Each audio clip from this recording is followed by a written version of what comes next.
মানে ওই 4 দিনে কলকাতা দখল বা বাংলা বিহার উড়িষ্যা দখল এখন অতীত। অতীত বললে পরেও যে প্রসঙ্গটা উত্থাপন করতে হচ্ছে তা হচ্ছে ছায়াযুদ্ধ প্রসঙ্গ। কেন বলছি ছায়াযুদ্ধ প্রসঙ্গ? বাংলাদেশ তো ঘরে বাইরে প্রবল চাপের মুখে রয়েছেই, আর তার মধ্যে ওদের মিত্র দেশ সেই মুহূর্তে পাকিস্তান, যে দেশের সঙ্গে মিত্রতার সম্পর্ক বাড়িয়ে আমেরিকার কাছেও একদিকে প্রবল চাপের মুখে পড়েছে। ইনফ্যাক্ট বড় চাপ খেয়েছে বা চাপের মুখে পড়েছে একদিকে যখন পাকিস্তান, তখন তার সঙ্গে সঙ্গে বাংলাদেশ সেখানেও বিষটা যে উগড়ে গিয়েছে তা হয়তো বড় অপেক্ষা রাখছে না।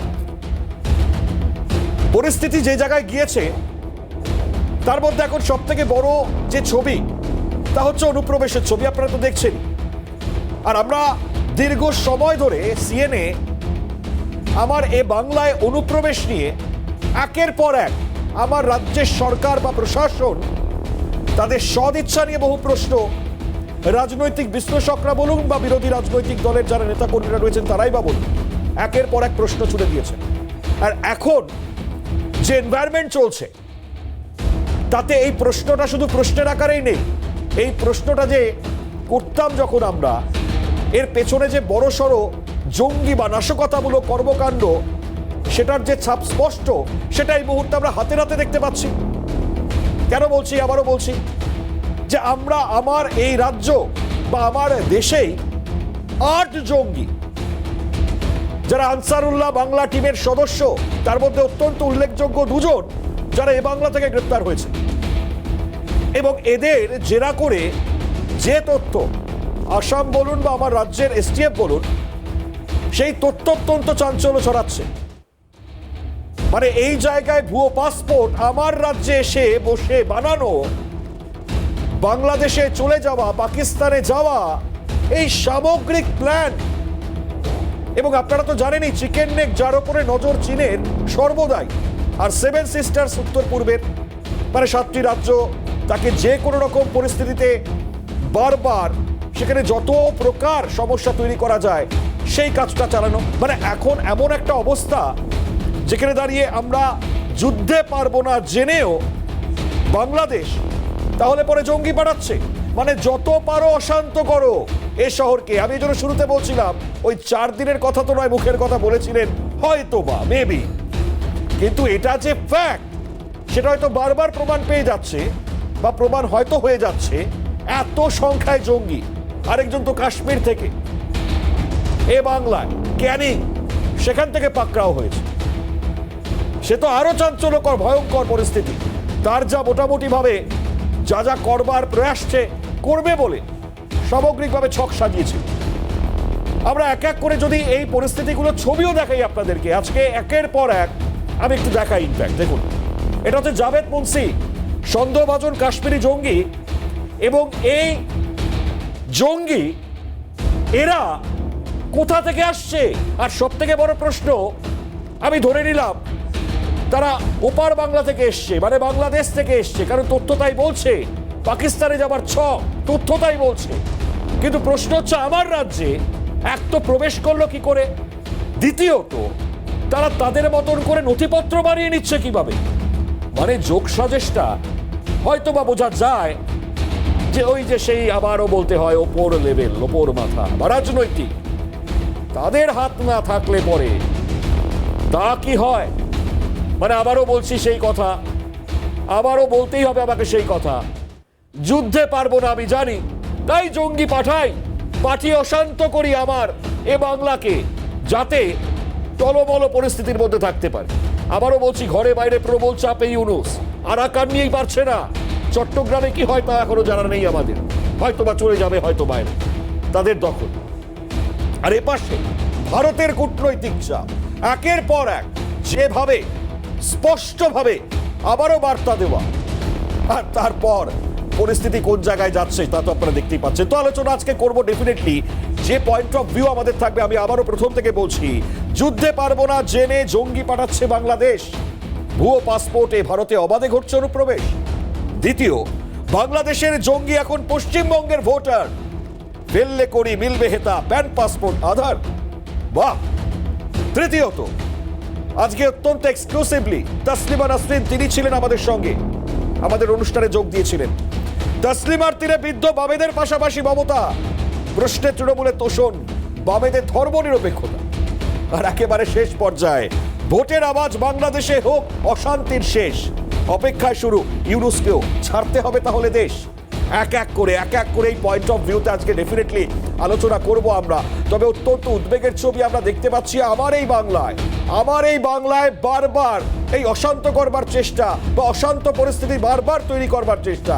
কিভাবে এরা আসছে, কিভাবে এরা প্রবেশ করছে আমার বাংলায়, অনুপ্রবেশ নিয়ে এখনো পর্যন্ত পশ্চিম বাংলা এবং এর সঙ্গে সঙ্গে দাঁড়িয়ে বাংলাদেশ, যাদের সাথে সব থেকে বেশি আমরা শেয়ার করি সীমান্ত, আর সেই অঞ্চল, সেই জায়গায় ফেন্সিং, কাঁটাতার সেটা না দেওয়ার প্রয়াস বারবার রাজ্যকে বলার পরেও গড়িমসি এই পরিস্থিতিতে দাঁড়িয়ে আবারও কেন্দ্রকে দোষারোপ করা এ রাজ্যের মন্ত্রীদেরকে আমরা দেখতে পাচ্ছি, শুনলাম আজকে। কিন্তু এই প্রসঙ্গ উত্থাপন করে যে পরিস্থিতি তারা বলতে চাইছেন বারবার, এটা তো দোষারোপের জায়গা নয়, কাজ করার জায়গা। সেই কাজটা হচ্ছে কোথায়, এই প্রশ্নই তুলব ডেফিনেটলি আমরা আজকে আমাদের এই হাল্লা বল অনুষ্ঠান থেকে। আমাদের সঙ্গে যারা উপস্থিত রয়েছেন ডেফিনেটলি এক এক করে পরিচয় করাবো যারা রয়েছেন এই মুহূর্তে। আমাদের সঙ্গে রয়েছেন জাতীয় নিরাপত্তা এবং সুরক্ষা বিশেষজ্ঞ আর্য ঘোষ। আর্যবাবুকে অসংখ্য স্বাগত জানাবো এই অনুষ্ঠানে যোগ দেওয়ার জন্য। এবং একই সঙ্গে দাঁড়িয়ে আমাদের সঙ্গে এই মুহূর্তে রতন চক্রবর্তী, রাজনৈতিক নেতা, তিনি উপস্থিত হয়েছেন। রতনদা, স্বাগত আপনাকে অনুষ্ঠানে যোগ দেওয়ার জন্য। আমি নিরাপত্তার বিষয়টা নিয়ে ডেফিনেটলি শুরু করবার চেষ্টা করি। শুরুতে আর্যবাবু আমাদের সঙ্গে রয়েছেন। আর্যবাবুর কাছে আমার প্রথম প্রশ্নের জায়গায় থাকবে, স্যার আমরা এর আগেও আলোচনা করেছি, ইনফ্যাক্ট আজকে দুপুরবেলাতেও আলোচনা করেছি যে ঘরে বাইরে তো ডেফিনেটলি বাংলাদেশ প্রবল চাপে, এবং তারা যেটা চেষ্টা করছেন যে জঙ্গি পার্টি অশান্ত করবার জায়গা আমার এই পশ্চিম বাংলাকে, তার হয়তো নিদর্শন আমরা দেখতে পাচ্ছি। এক এক করে জঙ্গির গ্রেপ্তারি বাড়ছে। আর এদিকে দাঁড়িয়ে আমেরিকা নিষেধাজ্ঞা আরোপ করলো পাকিস্তানের ওপর, যার ওপর ভিত্তি করে বাংলাদেশ এত নাচানাচি করছে। সেই নিষেধাজ্ঞা যদি আরোপ হয়ে যাওয়ার পর সমস্ত কিছু যদি ওয়াশিংটন বাজেয়াপ্ত করতে পারে পাকিস্তানের সম্পূর্ণ কিছু, তাহলে বাংলাদেশ তো আরো ভয়ঙ্কর অবস্থায় পৌঁছে যাবে। কি মনে করেন আপনি? হ্যাঁ, ঠিক তাই। বাংলাদেশের তো অসুবিধা হবেই। আমি কতগুলো জিনিস এখানে আজকে একটু বলতে চাই, ঠিক সেগুলো একটু সবাইকে বলবো, একটু মন দিয়ে শুনুন। সেটা হচ্ছে গত 18 তারিখে ডিসেম্বরে আমি একটা সতর্ক বার্তাই হয়তো পাঠাই আমাদের national investigation agency, research and analysis wing, রাজ্য পুলিশের এসটিএফ এবং কলকাতা পুলিশের এসটিএফকে। এবং তাতে আমি বলি যে এই জাল পাসপোর্ট সংক্রান্ত তখন যে আলোচনাটা হচ্ছিল, তাতে আমি এটাই বলি যে এটাকে অত্যন্ত গুরুত্ব দিয়ে দেখতে এবং ট্রেস করতে, এদেরকে যারা ঢুকে গেছে জঙ্গি, কেনরা প্রচুর কট্টর সন্ত্রাসবাদীকে জেল থেকে ছেড়ে দিয়েছে এই অবৈধ ইউনিসের সরকার, মোহাম্মদ ইউনিসের সরকার দল। তো সেই জায়গা থেকে আমাদেরকে কিন্তু এইটা মনে রাখতে হবে, আমেরিকা যাই করুক এই মুহূর্তে সেটা ইসরায়েল ভিত্তিক। ভারতের দিকে তাদের দৃষ্টি আপাতত আছে বলে আমার মনে হয় না, আমার অ্যাসেসমেন্ট। যেটা সেদিনকে আমি এর আগের দিনকে বলেছিলাম, ডিজি এনএসজির উদ্দেশ্যে যে বার্তাটা পাঠিয়েছিলাম, সেটা আজকে আমি রিপিট করতে চাইছি। প্রথমত এই যে পোরাস বর্ডারটা দেখবেন, এই পোরাস শব্দটাই আজকে অন্যান্য সংবাদ মাধ্যম ইউজ করছেন। যাই হোক, এটা প্রথম আমি ইউজ করি। তো পোরাস ব্যাপারটা, সেটার সম্বন্ধে অন্যান্যদের কী ধারণা আছে জানি না, নিরাপত্তা সংক্রান্ত যারা ব্যাপারে জড়িত তাদের কথা আমি বলতে পারি, তারা জানেন যে কতটা গুরুত্বপূর্ণ ব্যাপারটা। সেটা অ্যালং দি এলওসি আছে এবং অ্যালং দি আমাদের ইস্টার্ন বর্ডারও আছে এবং এলএসিতেও আছে। তো সেইখানে হস্টেজ সিচুয়েশন কিন্তু হতে পারে, এবং এটা ভবিষ্যতে ইসরায়েল গাজার যে সিচুয়েশনটা, সেটা কিন্তু পশ্চিমবঙ্গ বাংলাদেশের মধ্যে হবার সম্ভাবনা আছে আমরা যদি এটাকে ঠিকঠাকভাবে ডিল না করি। সেই জন্য আমাদের এখানে আইআইএমের মতন ক্যাম্পাস আছে, সেখানে যদি হস্টেজ সিচুয়েশন হয় মারাত্মক কাণ্ড হবে।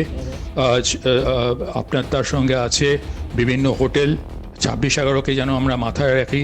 তাজ বেঙ্গল আছে, ম্যারিয়েট আছে এবং অন্যান্য আইটিসি সোনার বাংলা আছে, অন্যান্য হোটেলস আছে, হর্টিকালচারাল গার্ডেন্স আছে, ন্যাশনাল লাইব্রেরি ক্যাম্পাস আছে, যেখানে ঢুকে তারা অনেকক্ষণ ধরে সাস্টেন করতে পারে, ফিট করতে পারে এবং প্রচুর নিরীহ মানুষের প্রাণ নিতে পারে এবং নিরাপত্তা রক্ষীদের। এটা যাতে আমরা ভুলে না যাই। কাশ্মীরে কি হয়, নর্থ অফ পীর পাঞ্জাল বলুন আর সাউথ অফ পীর পাঞ্জাল বলুন, সেখানে সেনাবাহিনী এবং সেখানকার পুলিশ বাহিনী তারা যুগ যুগ ধরে টেরোরিজম ডিল করে আসছেন।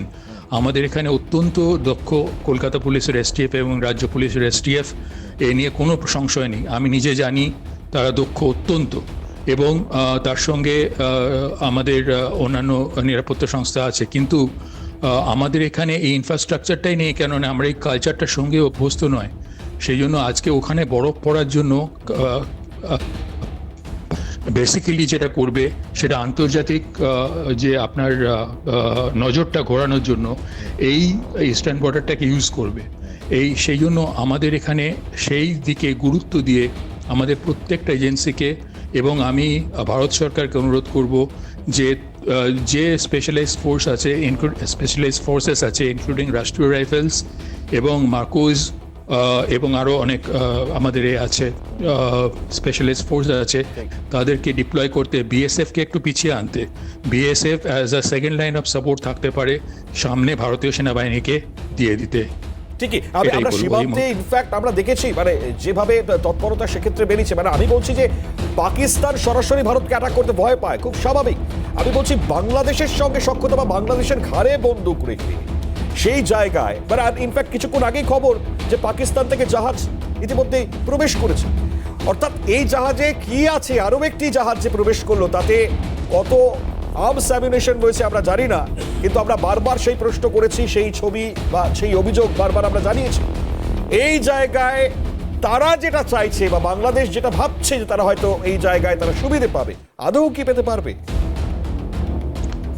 হ্যাঁ, পাবে। কেননা দেখুন, একটা এয়ারে করে যখন তারা প্রথমত বাংলাদেশ সমস্ত ধরনের সিকিউরিটি চেক একদম ধূলিসাৎ করে দিয়েছে এই মোহাম্মদ ইউনিসের দলবল, তো সেখানে তাদের এয়ারে আসার কোনো প্রবলেম নেই, কিন্তু এয়ারে আপনার একটা সন্দেহ জাগতেই পারে। সেখানে আমাদের বৈদেশিক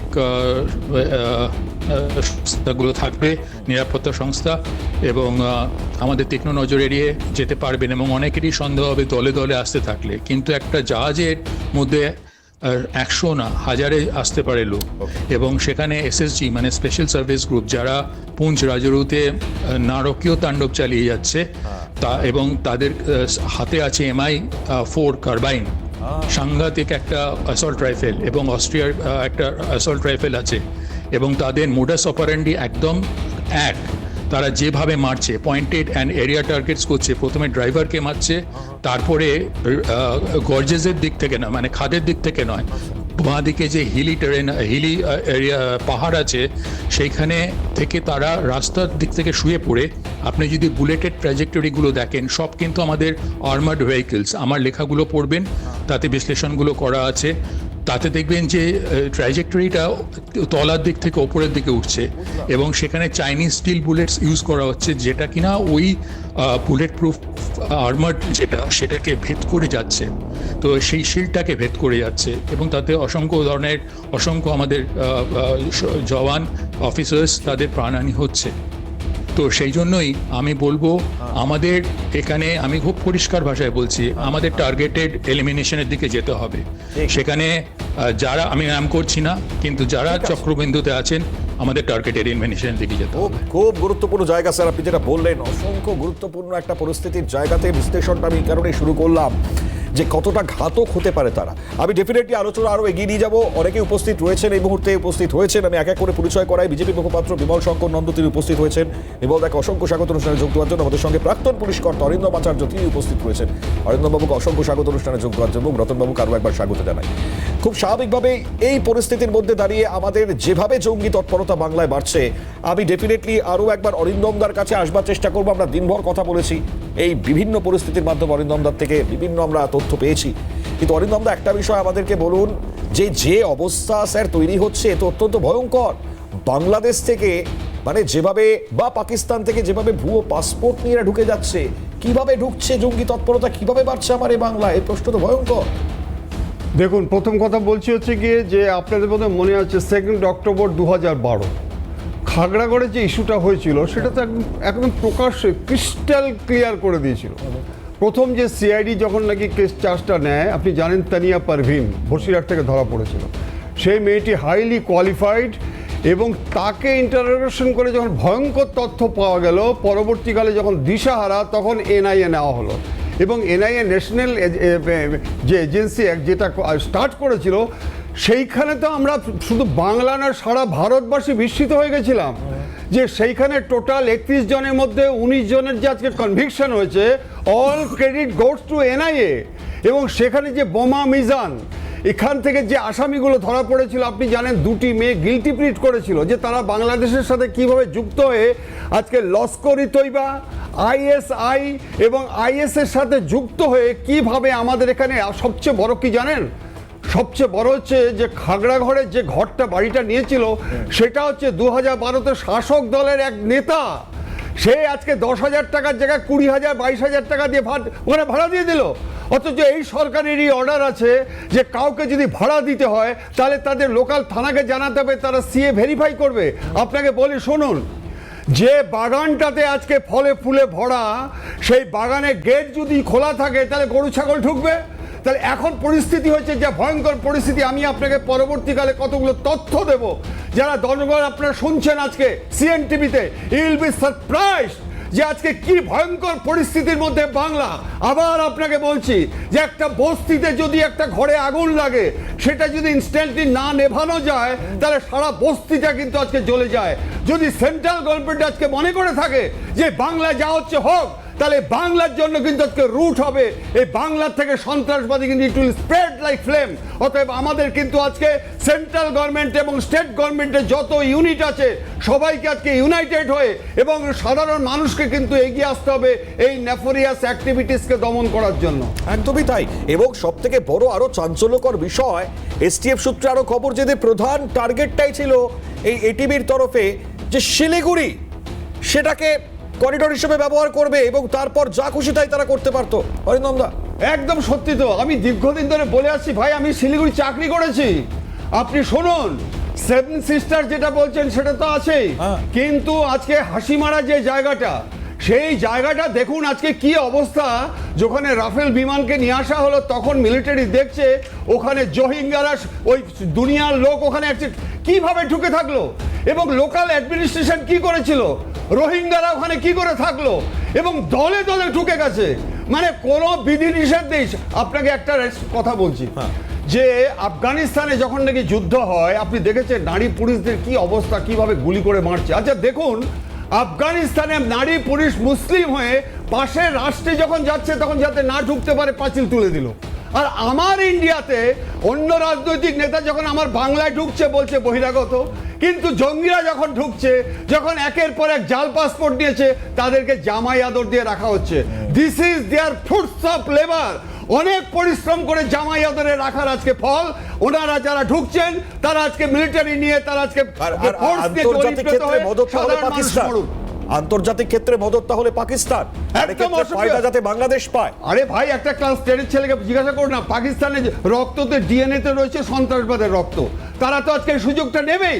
আজকে কাশ্মীরে যে ইলেকশনটা হলো, 3টে ফেজে ইলেকশন হলো, গিভেন ওয়ান এক্সাম্পল যে উইদাউট ব্লাডশেড হয়েছে। এই কাশ্মীরে আপনি রিসেন্টলি ঘুরে আসুন, কিন্তু এখান থেকে ঢুকছে কিভাবে, চতুর্দিক থেকে।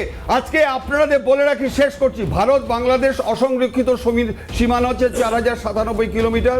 ওয়েস্ট বেঙ্গল বাংলাদেশ হচ্ছে গিয়ে 2500 কিলোমিটার অসংরক্ষিত। আবার সবচেয়ে মারাত্মক হচ্ছে গিয়ে ইস্টে আসাম বাংলাদেশ, ওয়েস্টে বিহার উড়িষ্যা, উত্তর সিকিম ভুটান, সাউথ আছে বঙ্গোপসাগর। আচ্ছা, এতগুলো জায়গা আজকে ফাঁকা পড়ে আছে। যেভাবে এ করছে, এ বলছে বিএসএফ দায়ী, বিএসএফ বলছে এরা জমি দিচ্ছে না। এটা কি ইয়ারকি মারার জায়গা হচ্ছে? এটা কি ক্লাবের লড়াই? একটা রাষ্ট্রের লড়াই। আমার দেশকে যারা স্বাধীনতা এনেছে ভিক্ষে করে নয়, হাজার হাজার তরুণ তরুণী রক্তের বিনিময়ে আমরা স্বাধীনতা পেয়েছি। তাদের আত্মা আজকে কাঁদছে। দাদা, আপনাকে বলছি, যেভাবে নাকি এক সংখ্যক আনস্ক্রুপুলাস পলিটিক্যাল লিডার্স, আনস্ক্রুপুলাস বিবেকহী পুলিশ অফিসার, তাদের সাথে আজকে নেক্সাস চলছে হচ্ছে ক্রিমিনালদের এবং সন্ত্রাসবাদীদের। আমার এই বাংলাকে বিক্রি করার জন্য একটা চক্রান্ত চলছে। মরুক জনগণ, এটা চলতে পারে না। আমাদের সবাইকে আজকে এগিয়ে আসতে হবে, জনমত নির্বিশেষে সমস্ত পার্টিকে এক হয়ে আজকে লড়াই নামতে হবে। আদৌ কি আমরা এগোতে পারছি? আদৌ কি আমরা এগোতে পারবো? আমরা জানি না। আর এপাশ থেকে যদি ঘরের অন্দরেই এই প্রবল সমস্যার মধ্যে পড়তে হয়, তাহলে পরে বড় প্রশ্ন থাকবে ডেফিনেটলি। কিন্তু মদত যোগাচ্ছে কারা? আর এই মদত যারা যোগাচ্ছেন বলে মনে করা হচ্ছে, ভারতকে দেখে কি তারা প্রচন্ড ভয় পেয়েছে? আর অবশ্যই উপরে তো আমেরিকার চাপ সেটাও রয়েছে, সেই পাকিস্তান যার নাম কিন্তু প্রত্যেকে নিচ্ছেন, আর তার ফায়দা তোলার চেষ্টা হয়তো বাংলাদেশ। এই জঙ্গিদের কি সেফ করিডোর বাংলা? আর এই বাংলায় বসেই কি নীল নকশারা তৈরি করে ফেলছে? কাদের মদতে তৈরি করতে পারছে? কারা দিচ্ছে মদত? আর কিভাবেই বা এই পরিস্থিতি তৈরি হচ্ছে? আন্তর্জাতিক স্তর আর আমার এই রাজ্য বা দেশের মধ্যে বড়সড় প্রশ্ন হচ্ছে নাগরিক সুরক্ষা, আমাদের নিরাপত্তা।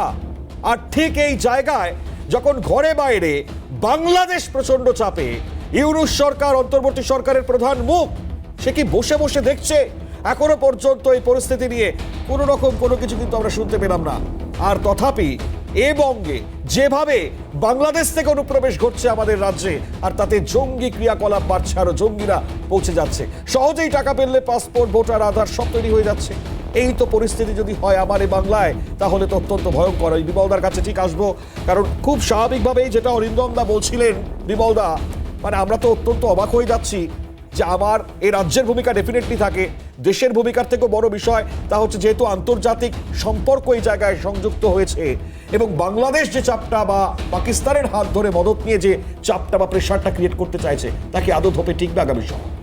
দেখো, কথা বলি, সেটা হচ্ছে আমি ডেফিনেটলি একটা দলের মুখপাত্র এবং দলের সদস্য, বাট আমার আরেকটা পরিচয় তো রয়েছে। ঠিক। আমি রাষ্ট্রবিজ্ঞান আন্তর্জাতিক সম্পর্কের প্রায় 3.5 দশক অধ্যাপনা করছি। ন্যাচারালি এই বিষয়ে আমার কিছু পড়াশোনা, লেখালেখিও রয়েছে। সেই সূত্রে আমি কতগুলো কথা বলি, তারপর না হয় ওয়েস্ট বেঙ্গল পার্টটা পরের পার্টে আলোচনা করব। প্রথম সেটা হচ্ছে যে সাম্প্রতিক বাংলাদেশে যে ঘটনাবলীগুলো ঘটে চলেছে সেটা আমাদের পক্ষে উদ্বেগের কারণ, তবে অপ্রয়োজনীয় ভয় পাওয়ার কোনো কারণ নেই। উদ্বেগের কারণ কেন? তার কারণ বাংলাদেশে যে অ্যারেঞ্জমেন্টটা হয়েছে, উপদেষ্টা নামক যারা সব বসে আছে, তাদের প্র্যাকটিক্যালি কারোর কোনো অভিজ্ঞতা নেই। একজন 84 বছর বয়স্ক মোহাম্মদ ইউনূস, যার বিরুদ্ধেই শেখ হাসিনা বেশ কিছু মামলা এনেছিলেন, উনি পালিয়ে গিয়েছিলেন দেশ ছেড়ে, উনি এখন এসেছেন, তাকে নিয়ে আসা হয়েছে, উনি আওয়ামী লীগকে দেখে নেবেন, এবং তার যেহেতু অলমোস্ট কোনো রাজনৈতিক যোগ্যতাই নেই, ফলে আরেকটা টিম যারা দখল করে বসে আছে ক্ষমতাটাকে, ওই সমস্ত জামাতে ইসলামী লেফট হ্যান্ড রাইট হ্যান্ডগুলো, তারা ইউনূসকে সামনে একটা সাক্ষী গোপাল বানিয়ে যা খুশি তাই করে চলেছে। গতকাল কেন্দ্রীয় সরকার রাজ্যসভায় লিখিত প্রশ্নের উত্তরে জানিয়েছে গত কয়েক মাসে 2200 ঘটনা ঘটেছে, যেটা হিন্দুদের ওপর বাংলাদেশে ঘটেছে, যেখানে পাকিস্তানে ঘটেছে 200 সামথিং। অর্থাৎ 200 কোথায় পাকিস্তানের মতো একটা ইসলামিক কান্ট্রিতে, আর বাংলাদেশে 2200 ঘটে গেছে। ফলে বাংলাদেশে হিন্দুদের কি অবস্থা সেটা নিঃসন্দেহে বলা যায়। আর একটা কথা, যে আমাদের অবশ্যই আশঙ্কার কারণ এইটা, যে এই বাংলাদেশ সরকার ক্ষমতায় আসার পরেই এক ভয়ঙ্কর জঙ্গিকে ছেড়ে দিয়েছে, যাকে শেখ হাসিনা বহুদিন জেলে রেখে দিয়েছিল, বিচারে হয়তো ফাঁসিও হতো। তার নাম জসিমউদ্দিন রহমানি, ও ছিল chief of Ansarullah Bangla team. এই সরকার, মানে সরকার যদি এটাকে বলি, একদল ক্রিমিনালকে সরকার বললে সরকার অনেককেই বলতে হয়, যাই হোক, তাহলে কি আমি একটু বক্তব্যটা শুনে রাখবো? আনসারি বেরিয়েই কি বলেছিল একদম স্যার, একবার শোনাই, তাহলে পরে আপনার বলতে আরো সুবিধা হবে। শুনুন, এই জঙ্গি বেরিয়ে কি বলছে, শোনা বড় একবার সেই বক্তব্য। ভারতকে সাবধান করে দিচ্ছি, বাংলাদেশের দিকে খবরদার কুনজর দিবে না। এদিকে যদি চোখ তুলে তাকাও, সে চোখ উপড়ে ফেলা হবে। ভারতকে সাবধান করে দিচ্ছি, বাংলাদেশের দিকে খবরদার কুনজর দিবে না। এদিকে যদি চোখ তুলে তাকাও, সে চোখ উপড়ে ফেলা হবে। এদিকে যদি পা বাড়াও, সে পা ভেঙে দেওয়া হবে। এদিকে হাত বাড়াও, হাত কেটে নেওয়া হবে। যদি বাংলাদেশের দিকে এক পা বাড়াও, আমরা 7 সিস্টারকে বলে দেবো, চায়নাকে বলে দেবো, চিকেন নেক বন্ধ করে দাও। 7 সিস্টারকে স্বাধীনতার আন্দোলনে ঝাঁপিয়ে পড়তে বলো। কাশ্মীরকে বলবো, তোমরা স্বাধীনতার জন্য তৈরি হও। पाकिस्तान अफगानिस्तान से मैं कहता हूँ कि तुम कश्मीर के साथ मदद करो, कश्मीर के आजादी के लिए काम करो। আমরা পশ্চিমবঙ্গের মমতা ব্যানার্জিকে বলবো, আপনি বাংলাকে মোদির রাজত্ব থেকে মুক্ত করে স্বাধীনতা ঘোষণা করুন। এভাবে ভারতের প্রত্যেকটা প্রদেশ, খালিস্তানি সেই শিখদেরকে বলবো, তোমাদের সময় এসেছে, এখনই তোমরা স্বাধীনতার ডাক দাও। সারা অঞ্চল থেকে এই হিন্দুত্ববাদী আন্দোলনকে ধ্বংস করে দিয়ে, ভারতকে টুকরো টুকরো করে দিয়ে ইনশাআল্লাহ এই তাওহীদি জনতা দিল্লির মসনদ পর্যন্ত আবার দখল করবে। আমি ভারতকে বলবো, বাংলাদেশকে নিয়ে বাড়াবাড়ি করো না। আরে বিমলদা ভাবুন, মোদিকে ভয়, মমতাতে আশ্রয়। হ্যাঁ, সেটা হচ্ছে এমন করে বলছে যেন চিকেন নেকটা ওর বাবার সম্পত্তি আর কি। আর সবাই ওর বন্ধু বান্ধব, কাশ্মীরে বললে আফগানিস্তান চলে আসবে, সবাই ওর চাকর বাকর। এখন এই ক্রিমিনালরা এইসব বড় বড় কথা বলে, আমি বলছি এদের গুরুত্ব দিতে হবে। এদেরকে ছেড়ে দেওয়াটা তো না না, একদম আমি বলছি, প্ল্যান্টেড। এটা প্ল্যান কেন বলছি সেটা, এই প্ল্যানটা খুব ওয়েল থট আউট প্ল্যান, কিন্তু এটা এমনি এমনি খুব প্ল্যান নয়। এরা এই সরকার নামক জিনিসটি ক্ষমতা আসার আগেই ব্রিগেডিয়ার জেনারেল আব্দুল্লাহ হিল আমান আজমি, তাকে ছেড়ে দেওয়া হলো। কে এই আজমি? এ ছিল বাংলাদেশ স্বাধীনতা যুদ্ধের সময় গোলাম আজম বলে জামাতে ইসলামের এক নেতা ছিল, যে ছিল একদম কট্টর পাকপন্থী বিরোধী, স্বাধীনতা বিরোধী, ওরই সন্তানেরই সুপুত্র একেবারে। আরেকজনকে ছাড়া হলো লয়ার আহমেদ বিন কাসেম। এরা প্রত্যেকে ড্রেডের মানুষ এবং এদের ছেড়ে দেওয়া হয়েছে। পরবর্তীকালে বিভিন্ন জেল ভেঙে যারা পালিয়েছিল তাদের 700 জন এখনো বাইরে, তারা প্রত্যেকে খুব খারাপ ধরনের ক্রিমিনাল। এখন এরা কি করতে পারে? এখন সাম্প্রতিক আমি বলি, পোস্ট 9/11 এই যে জঙ্গি হামলা হলো আমেরিকা, তার পরবর্তী যেটা ঘটেছিল সেটা হচ্ছে জঙ্গি গোষ্ঠীগুলো, তার বিশেষত ইসলামিক ফান্ডামেন্টালিস্ট গোষ্ঠীগুলো, তারাই এখন মেন জঙ্গি কাজটা করছে। তারা কিন্তু তাদের প্ল্যানটা বদলে ফেলেছে। তারা দেখছে রাষ্ট্রগুলো এখন অনেক কন্ট্রোল ওয়েতে এসে গেছে, নিরাপত্তা ব্যবস্থা অনেক সতর্ক করছে। তাই এখন যেটা করছে, লোন উল প্যাটাক, কোনো একটা লোককে তার ব্রেন ওয়াশ করে বলছে যা ওই জায়গায় বোম মারো, ছুরি মারো। ব্রিটেনে, লন্ডনে এগুলো প্রায় ঘটছে, লোন উল প্যাটার্ন। আরেকটা যেটা হচ্ছে সেটা হচ্ছে যে খুব স্পোরেডিক এলাকায়, যেরকম একটু আগে একদম প্রথম বক্তা যিনি বললেন যে কোথাও একটা ঢুকে পড়ো, যে সেখানকার লোকগুলোকে হোস্টেজ বানিয়ে দাও। হোস্টেজ বানিয়ে তারপরে ও নিজে তো মরতে এসছে, ও তো সুইসাইড স্কোয়াড। হবে কি, সেখানে এমন একটা সমস্যা তৈরি হবে যাতে তার মধ্যে একটা প্রভাব পড়ে। ফলে এইগুলো হচ্ছে ওদের টার্গেট। ন্যাচারালি ভারতীয় রাষ্ট্র ব্যবস্থাকে সেই ব্যাপারে সতর্ক থাকতে হচ্ছে, এবং আমি আপনাকে নিশ্চিত করি যে ভারতবর্ষ এ ব্যাপারে যথেষ্ট সতর্ক। কারণ আপনাকে একটা তথ্য দিই, এই বাংলাদেশে ইউনুস নামক লোকটির হাতে ক্ষমতা যাওয়ার পরে নর্থ ইস্টের বিভিন্ন রাজ্যগুলোতে বর্ডার অঞ্চলে নিরাপত্তা দুগুণ নয়, প্রায় 20 গুণ বাড়ানো হয়েছে। এবং আসামে যারা ঢোকার চেষ্টা করছে তারা হয় গ্রেপ্তার হচ্ছে, একাধিককে ইতিমধ্যেই বডি ফেলে দিয়েছে বিএসএফ। ন্যাচারালি এত সহজ নয়। কিন্তু আমি আবার বলছি, এই যে লোন উল প্যাটাক বা এই যে হোস্টেজ নিয়ে চাপ সৃষ্টি করা, এইটার ব্যাপারে আরও বেশি সতর্ক হতে হবে। কারণ এইটা করে ওরা রাষ্ট্র ব্যবস্থার উপরে একটা চাপ সৃষ্টি করতে যায়, একটা রাষ্ট্র ব্যবস্থার মধ্যে অশান্তি সৃষ্টি করতে যায়। আমাদের সেই ব্যাপারে সতর্ক হতে হবে। পরের যে পয়েন্টটা, একটা পয়েন্ট আমাদের, তার আগে আমি কি বিমলদা আরেকটা বক্তব্য শুনিনি, স্বরাষ্ট্রমন্ত্রীর বক্তব্য, অমিত শাহের বক্তব্য। এই নর্থ বেঙ্গল করিডোর নিয়ে সেই জায়গা থেকে খুব তাৎপর্যপূর্ণ, মানে শিলিগুড়ি করিডোরের সেই দিনের অনুষ্ঠান এবং নর্থ ইস্টের নিরাপত্তা কিভাবে সাজানো হবে বা সাম্প্রতিকভাবে যে পরিস্থিতি চলছে তাতে স্ট্রং কতটা নিরাপত্তা সেটা বোঝাবার জন্য অমিত শাহের এই বক্তব্যটা কিন্তু খুব ইম্পর্টেন্ট। এবং শিলিগুড়ি থেকে তার এই বক্তব্যটা একবার শোনাবো, আরো একবার শুনুন। मित्रों, इस सिलीगुड़ी कॉरिडोर पूर्वी भारत का बहुत महत्वपूर्ण व्यूहात्मक एरिया है। महानंदा और तीस्ता के बीच में सिलीगुड़ी कॉरिडोर पूर्वोत्तर और भारत को जोड़ने वाला ये महत्वपूर्ण रास्ता है।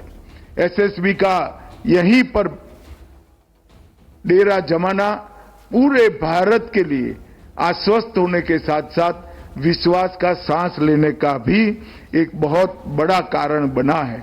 एसएसबी की सतर्कता से ये पूर्वी क्षेत्र में विश्वास का वातावरण हम सृजित करने में सफल हुए हैं। সুরক্ষা কতটা আঁটোসাঁটো সেটা সুস্পষ্টভাবে বুঝিয়ে দিয়েছেন তিনি। বিমলদা যেটা বলছিলেন, হ্যাঁ, সেটা হচ্ছে ভারতবর্ষ একটি যুক্তরাষ্ট্রীয় ব্যবস্থা। এখানে রাজ্য সরকারগুলোর যে ভূমিকা তার উপরেও অনেক কিছু নির্ভর করে। কারণ এখানে একটা রাজ্য সরকার রয়েছে এবং রাজ্যের নিরাপত্তা তার হাতে। যেরকম এই যে জাভেদ মুন্সির মতো লোক অ্যারেস্টেড হলো, বোঝা যাচ্ছে এই লোকটা কিন্তু একটা হ্যাবিচুয়াল অফেন্ডার, জেলও খেটে এসছে। তারপরেও সেই লোকটা যেভাবে জঙ্গি গোষ্ঠীর সঙ্গে ভিড়ে গেছে, এটা কিন্তু একা কেন্দ্রীয় সরকার পারবে না। রাজ্যের যে নিরাপত্তা নেটওয়ার্ক, রাজ্যের পুলিশের যে ইন্টেলিজেন্স নেটওয়ার্ক, সেগুলো যদি আমরা শক্তপোক্ত না করি তাহলে কিন্তু আমাদের সমস্যা বাড়বে। একটা কথা বলেই শেষ করছি, গুরুত্বপূর্ণ, হ্যাঁ। উত্তরবঙ্গের একটি পুরসভায় কিছু জঙ্গি যারা এখানে আধার কার্ড করেছিল, মাল পুরসভা বলে দিন, একদম তথ্য আমি আছে। নামটা করতে হ্যাঁ। চাইছেন না, তুই করে দিলে ঠিক, ঠিক ঠিক। আছে, তারা কি করে তাদের বার্থ সার্টিফিকেট ইস্যু করলো? Exactly. এইসব যদি হয় তাহলে তো সমস্যা হবে, তাহলে তো এই সরকারটাকে আর ক্ষমতায় থাকার এদের এখতিয়ার নেই, একদম, কারণ মানে এরা আমার নিরাপত্তার পক্ষে রাজ্যের বিপজ্জনক অভ্যন্তরে হয়ে নিরাপত্তা যাচ্ছে। নষ্ট করছে, এবং এই জায়গায় নিরাপত্তা নষ্টের দায়িত্ব যদি কর্মীরাই থাকে তাহলে তো অত্যন্ত ভয়াবহ আমার দেশেই রয়েছে। কিন্তু এই অভ্যন্তরীণ পরিস্থিতির জায়গায় দাঁড়িয়ে যেটা আমি প্রথমেই বলছিলাম, যে যুদ্ধে পারবো না জেনে জঙ্গি পাঠাচ্ছে না হলে বাংলাদেশ, আর ভুয়ো পাসপোর্ট ভারতে অবাধে যে অনুপ্রবেশ তার ছবিটা সুস্পষ্ট, না হলে এত জঙ্গি যেভাবে গ্রেপ্তার হচ্ছে, এরপর আমরা জানি না তারা কি কি প্ল্যান করে গিয়েছেন, আগামী সময়টাতে আরো কত জঙ্গির গ্রেপ্তারি হবে। আর যারা উপস্থিত রয়েছেন এই মুহূর্তে অবশ্যই পরিচয় করে রাখবো, আমাদের সঙ্গে AKM শরীফুল ইসলাম খান, তিনি উপস্থিত রয়েছেন বাংলাদেশ থেকে, তিনি সাংবাদিক এবং রাজনৈতিক বিশ্লেষক। আমি আরো একবার স্বাগত জানাই স্যার, এই নিয়ে দ্বিতীয় সময় আপনার সঙ্গে যোগাযোগ হচ্ছে, দেখা হচ্ছে, আজকে অবশ্যই কথা হবে। তার আগে আপনার কাছে আসার আগে আমি রতনবাবুর কাছে আসবার চেষ্টা করি। ঠিক এই জায়গা থেকে দাঁড়িয়েই আমার প্রশ্ন থাকবে যে যেভাবে অশান্ত পরিস্থিতি তৈরি করা বা ক্রিয়েট করবার চেষ্টা, রতনদা কি বলবেন বাংলাদেশের তরফ থেকে? আমি আমার আগে বিমলদা বলেছে, অরিন্দমদা বলেছেন, অরিন্দমবাবু বলেছেন, সব শুনেছি। আমি বিশ্বাস করি কিছু আতপাগল লোক, কিছু নির্বোধ লোক, কিছু এদের কি বলবো প্লান্ট, যারা বাংলাদেশ থেকে কিছু বিবৃতি দিচ্ছেন, এই মূর্খদের সম্পর্কে কোনো কমেন্ট করার আমি কোনো প্রয়োজনই বোধ করি না। যারা বলে কি কাছা দিয়ে লুঙ্গি পরে দিল্লি দখল করবে, 4 দিনের মধ্যে কলকাতা দখল করবে, আমরা দেখলাম তা, এই অর্বাচীনদের কথার আমি কোনো জবাবই দেবো না। আমি শুধু বলবো, দাদা বলেছেন, বিমলদাও বলেছেন, ফার্স্ট অফ অল আমি বলবো বাংলাদেশে সংখ্যালঘু যে সম্প্রদায় তারা যেভাবে টর্চার হচ্ছে, আমরা ব্যথিত, আমরা দুঃখিত, উই আর পেইনড। আমাদের স্বাভাবিক প্রক্রিয়ায় ওখানে যদি হয়, এখানেও একটা তার মানে একটা ভাইব্রেশন দেখা দেয়। ইমিডিয়েট ওটা বন্ধ করবে কে? প্লিজ, আমরা পলিটিক্সের ঊর্ধ্বে উঠি না, একদম তাই। আমি আজকে পলিটিক্সের ঊর্ধ্বে উঠে বলবো, পলিটিক্সের ঊর্ধ্বে উঠে বলছি, ওটা বন্ধ করা যাদের দায়িত্ব, ইউ প্লিজ ডু সামথিং। এটা ইউনিয়ন গভর্নমেন্টের করতে হবে, সে ডিপ্লোম্যাটিক আলোচনা করলেই হবে না। আমি একজন ফরেন সেক্রেটারিকে পাঠিয়ে দিলাম, সে আলোচনা করে চলে এলো, আর তারপর কালীমন্দির আমাদের সংখ্যালঘু সম্প্রদায়ের বাংলাদেশের যে মানুষটা, তাদের উপর অত্যাচার হচ্ছে। অ্যাকশন কোথায়? We want action, we want some step. পার্লামেন্টকে পর্যন্ত অ্যাভয়েড করা হয়েছে। পার্লামেন্টে দাঁড়িয়ে একটা কথা বলেননি বিদেশমন্ত্রী, পার্লামেন্টে দাঁড়িয়ে বলেননি প্রধানমন্ত্রী একটা কথা, যে আমরা কি করতে চাই বা আমরা এটা দেখছি। He should speak at least. 1 2 বিমলদা বলেছেন জঙ্গি ঢুকছে, আমার খুব ভালো লেগেছে বিমলদার কথা। অরিন্দমবাবু বলেছেন জঙ্গি ঢুকছে, দায় কার? কাউকে দোষারোপ করা হবে। বাংলার সরকারের দিকে যখন আঙুল তোলা হয়, আমি তার প্রতিবাদ করি। একটা বর্ডারকে ফার্স্ট ডিউটি কার রক্ষা করার? সে এয়ারপোর্ট হোক, সে স্থলপথ হোক, জলপথ হোক, it is the duty of the union government. আমি বলবো তারা কি করছে? শুধু একবার পোরাস বর্ডার দিয়ে যদি ঢুকে যায়, হ্যাঁ ঢুকবে, এবার সেখান থেকে কেউ অ্যারেস্ট হতে পারে। বিমলদার কথা শুনে আমার মনে হচ্ছে শুধু জঙ্গি পশ্চিমবাংলায় ঢোকে, রাজ্য যদি জমি না দেয়, না না, fencing দেওয়া যাচ্ছে না। 1 মিনিট, ওকে, শুধু পশ্চিমবাংলায় ঢোকে, আসামে ঢোকে না, ঢোকেনি। দিল্লিতে এই সেদিন দিল্লিতে একজন পাসপোর্ট করতে গিয়ে ধরা পড়েছে, দিল্লিতে ঢোকে না, রাজস্থানে ঢোকে না। তুমি দেখবে স্টেটসম্যান কাগজ, এই তোমার টেলিগ্রাফ কাগজ, রাজস্থানে ঢোকে না। এমনকি আমাদের মণিপুর, মেঘালয় অঞ্চলেও ঢোকার চেষ্টা করছে। তুমি টাইমস অফ ইন্ডিয়া পড়ো। কিন্তু দাদা, কিন্তু আমার প্রশ্ন হচ্ছে, কাউকে না দাগিয়ে দিয়ে যদি কোনো সমস্যার সমাধান হয় তাহলে হোক। আর এই পোরাস বর্ডার কে রক্ষা করবে? পোরাস বর্ডার কোথায় কোথায় পোরাস বর্ডার আছে ওয়েস্ট বেঙ্গল এবং বাংলাদেশের, এটা বিএসএফ জানে, সেন্ট্রাল গভর্নমেন্ট জানে। At least they should discuss with the state government, এইরকম পরিস্থিতিতে কি করে সেটাকে রক্ষা করা যায়। আমার মনে হয় আমরা হয়তো জানি না, সেন্ট্রাল গভর্নমেন্ট নিশ্চয়ই তারা দেশ চালাচ্ছে, তারা এই আলোচনা নিশ্চয়ই করছে, দে আর ওরিড অফ। কিন্তু এতদিনে সেটা করা উচিত ছিল যে এবার বলবে যে এরা জমি দেয় না, এরা জমি দেয় না, তাই 50 কিলোমিটার করতে পারেনি। ব্যাপারটা একদম ভুল কথা, একদম ভুল কথা। সেখানে অনেক জায়গা আছে যেখানে টোটালটাই সাধারণ মানুষের বাসস্থান, যার জন্য বলা হয়েছে যে কন্ট্রোল রয়েছে, আপনার পেছন দিকে বর্ডারিং করুন, কিংবা যাদের তো সরানো সম্ভব তাদের সরান। এটা ব্যাপারটা স্টেট গভর্নমেন্ট চায় না, এটার উপর নির্ভর করে না। স্টেট গভর্নমেন্ট অত্যন্ত সিনসিয়ার যে আমার মধ্যে যেন না ঢোকে, কারণ স্টেট গভর্নমেন্ট জানে এখানে ঢোকে একটা ঘটনা ঘটলে আলটিমেটলি দায়টা স্টেট গভর্নমেন্টের উপর পড়বে। আমরা মুখে বলতে পারি সব কথা। আচ্ছা, আমি ভালো কথা, এটা আলোচনা যখন একটা কোরিয়াল অ্যাটমসফিয়ারে হচ্ছে, আমার মনে হয় নিজেদের মধ্যে না করে বাংলাদেশটা একটা বিপজ্জনক পরিস্থিতি এখানকার রাজনৈতিক এটা না করাই ভালো। তাও আমি ওনাকে মনে করিয়ে দেবো 2014 সালের 2রা অক্টোবর, মানে খুব ভালো দিনই ব্লাস্টটা হয়েছিল, গান্ধীর জন্মদিন, খাগড়াগড়ে ব্লাস্ট হয়েছিল। সেই ব্লাস্ট হওয়ার পর পশ্চিমবঙ্গ সরকারের সর্বোচ্চ নেতৃত্বের রিয়াকশন কি ছিল মনে আছে? বলবো, উনি বলেছিলেন যে এটা করেছে। পরবর্তীকালে প্রমাণিত হলো যে ওই জেএমবি বাংলাদেশ তারা করেছে এবং তার জন্য অনেকে সাজা হয়েছে, কেউ মারা গেছে।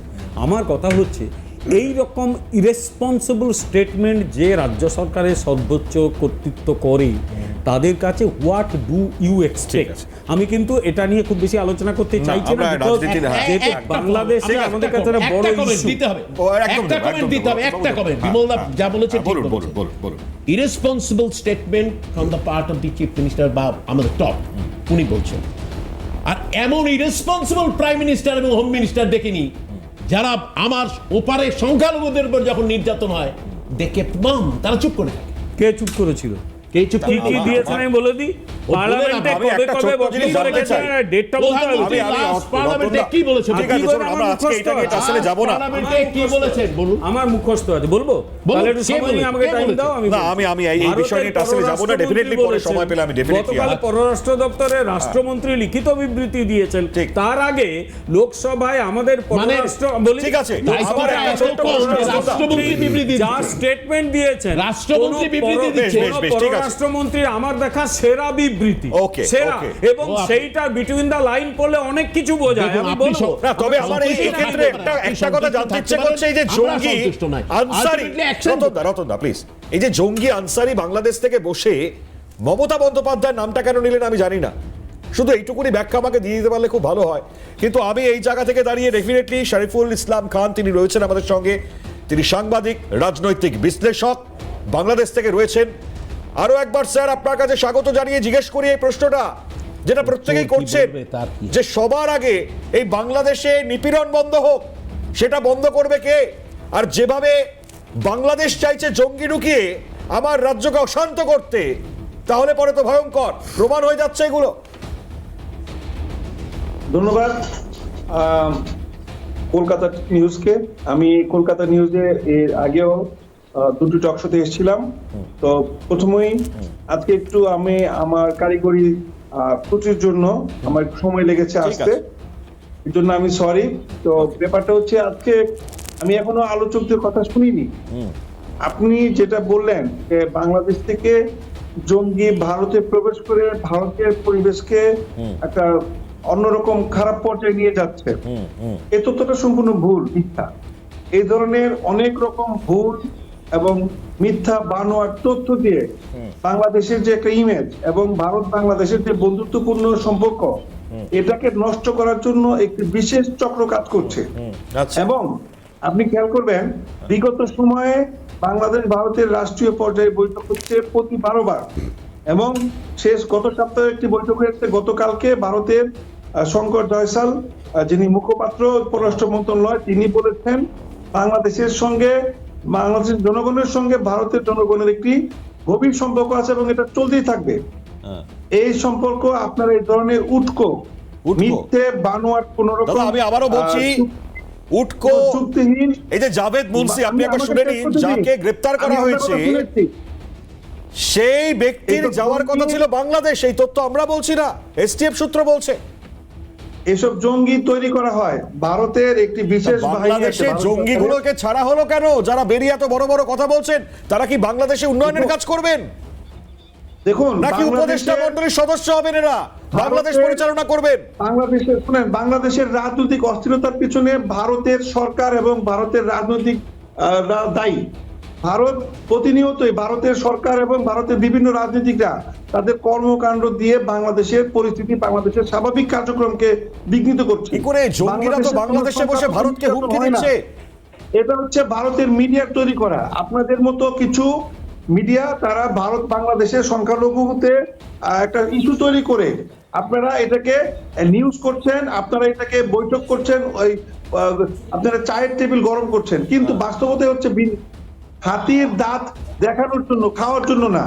আপনারা যেগুলো দেখাচ্ছেন এগুলো হচ্ছে সব ভাওতাবাজি। যদি প্রকৃতপক্ষে বাংলাদেশে কোনো সংখ্যালঘু সম্প্রদায়ের কোনো সমস্যা হতো, সর্বপ্রথম জাতিসংঘ যে বিষয়টা দেখতো। জাতিসংঘ কিন্তু এখন পর্যন্ত বাংলাদেশ সংখ্যালঘু নির্যাতন সম্পর্কে কোন রকম মন্তব্য, ঘটনা প্রকাশ করেনি। যেটা হচ্ছে বানানো ভারতের কিছু মিডিয়া এবং শুভেন্দু মুখোপাধ্যায় এবং এই যে আপনাদের নরেন্দ্র মোদী, মমতা ব্যানার্জিরা এটাকে একটা ইস্যু করছে। ইস্যু এই দুই দেশের যে মানুষ সম্পর্ক।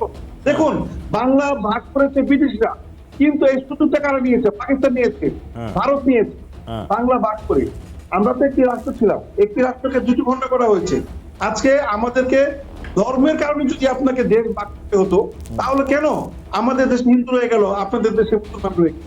তাহলে জঙ্গিরা যারা আমার রাজ্য থেকে ধরা পড়ছে তাদের বারবার বাংলাদেশ প্রীতি, বাংলাদেশের সঙ্গে যোগাযোগ, এই বাংলাদেশ থেকে আবার এসে এখানে ভুয়ো আধার পাসপোর্ট তৈরি করে ফেলা, মানে সব কিছুতে আমি জানি যুদ্ধে পারবে না বাংলাদেশ ভারতের সাথে, কিন্তু পাকিস্তান যেটা চাইছে বাংলাদেশের না শুনুন না, ঘাড়ে বন্দুক রেখে যদি সুযোগ সুবিধা নিতে চায়, আর সেখানে যদি এই ধরনের মন্তব্য হয় যেখানে সম্প্রীতির বার্তা বারবার বাংলাদেশ থেকে ভারত বাংলাদেশকে দিয়ে যাচ্ছে, তারপরেও যদি এই ধরনের মন্তব্য আসে তাহলে পরে তো অত্যন্ত ভয়ঙ্কর, তাই নয় কি আপনি মনে করেন? বিমলদা কিছু বলবেন? আপনাদের মুখ আমি বলি, বাংলাদেশের মানুষ জানে এগুলো কিচ্ছু ভয়ঙ্কর না। বাংলাদেশের মানুষ তো এটাও জানে বানানো এবং যে মুহূর্তে নির্বাচন দরকার, নির্বাচন না হলে এবার ইউনূসকে দেশ ছাড়তে হবে যদি পরবর্তী পরিস্থিতি হয় এরকম। একবারই বিমলদা নির্বাচন হবে কিনা,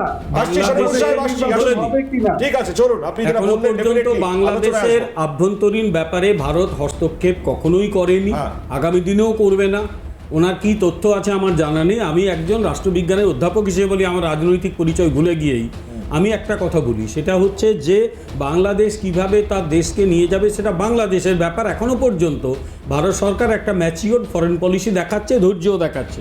আমি শুধু কতগুলো কথা ওনাকে বলি, সেটা হচ্ছে যে বাংলাদেশের যত সমস্যার জন্য যদি ভারত দায়ী হয়, তাহলে সে এই বেগম খালেদা জিয়ার আমলে যে নর্থ ইস্টে কনসাইনমেন্টটা পাঠানো হচ্ছিল জাহাজ ভর্তি অস্ত্র, যার জন্যে যাকে গ্রেপ্তার করে প্রায় ফাঁসির সাজা দেওয়া হয়েছিল, তাকে ছেড়ে দেওয়ার জন্যও ভারত দায়ী নাকি আমি বুঝলাম না। দ্বিতীয়, একটু আগে বলেছিলাম উনি জয়েন করেননি তখনও, সেটা হচ্ছে Jasimuddin Rahmani, chief of Ansarullah Bangla team. আমি জানি না তিনি কোন রাজকার্যটি করেন, এবং ওই দলটি একটা ভয়ঙ্কর সন্ত্রাসবাদী গোষ্ঠী। তার নেতাকে ছেড়ে দেওয়ার পর সে ভারত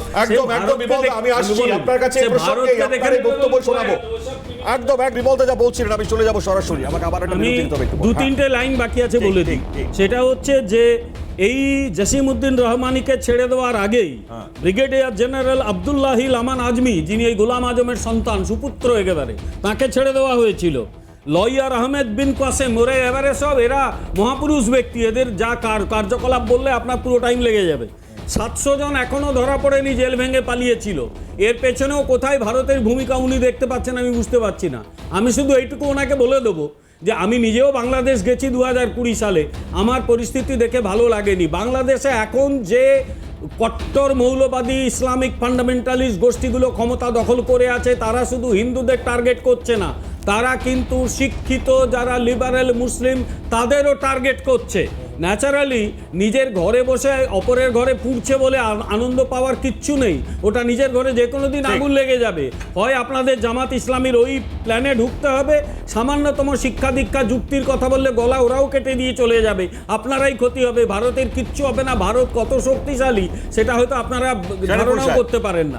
তাই ভারতের কিচ্ছু হবে না, ক্ষতিটা আপনাদের হবে। বলুন শরীফুল সাহেব বলুন। জি, আমি বলতে চাচ্ছিলাম যে আপনাদের এই যে বাংলাদেশের সম্প্রতি, আমি একটা বিষয় নিয়ে কথা বলছি, বাংলাদেশের সম্প্রতি যেটা আমাদের প্রধান শিল্প খাত, গার্মেন্টস শিল্প, এক্সপোর্ট করা হয় বাংলাদেশের বস্ত্র শিল্প, তৈরি বস্ত্র শিল্প, এইখানে অস্থিরতা শুরু হয়েছে। আমি একজন গণমাধ্যম কর্মী হিসাবে আমরা সেখানে সরাসরি গিয়েছি এবং আমরা যদ্দূর জানতে পেরেছি যে এটা ভারতের গোয়েন্দা সংস্থা রয়ের কারসাজি।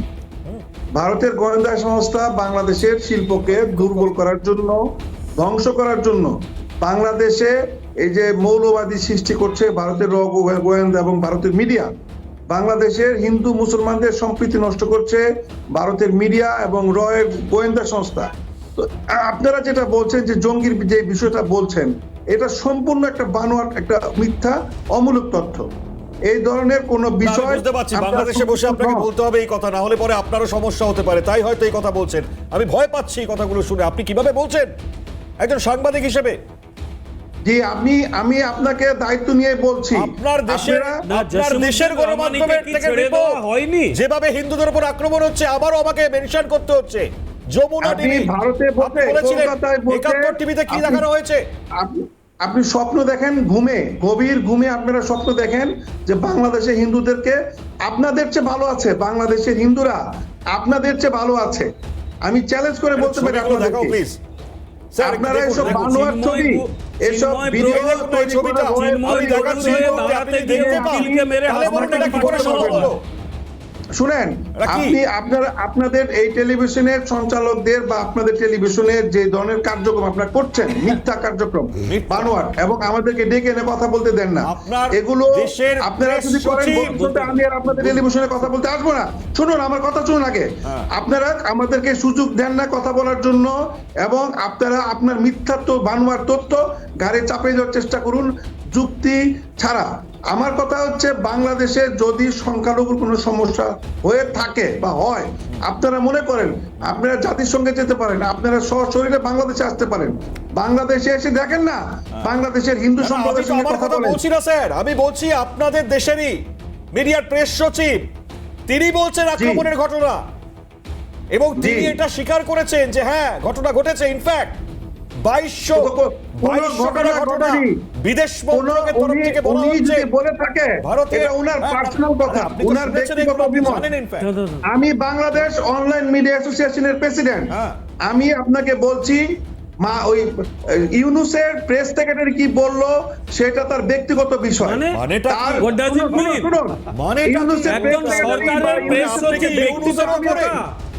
আমি তথ্য সচিবের কথা বলছি, প্রেস সেক্রেটারি।